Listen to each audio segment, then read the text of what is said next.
siyang garahe. Complete turnover po ito. At saka, pasukin po natin ang loob. Complete turnover.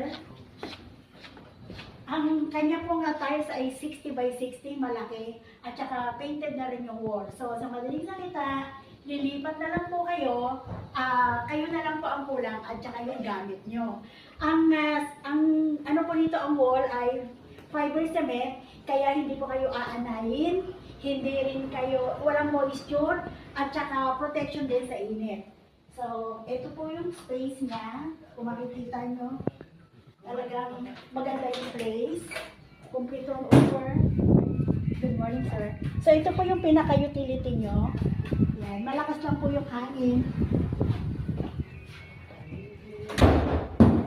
So, atin po tayo sa taas.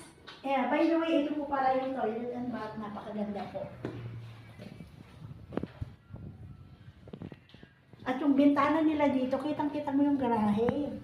Ayan. Ito tayo dito sa taas. Ang kanila po palang hagdan ay vinyl type. At ito po ang kanilang flooring sa taas, vinyl type din. And meron po silang dalawang kwarto. So, isa po dito at isa rin po dito.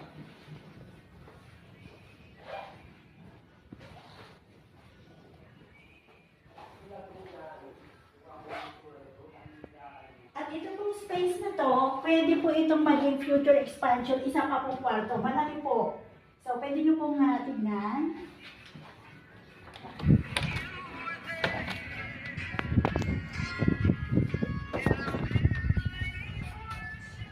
Gusto ko lang din pong i-inform sa inyo na dito po sa Hana South, aside sa complete turnover, dito po ay may free 43 inches na TV at saka po window type na aircon. So, reserve na po kayo, baka kayo maubusan.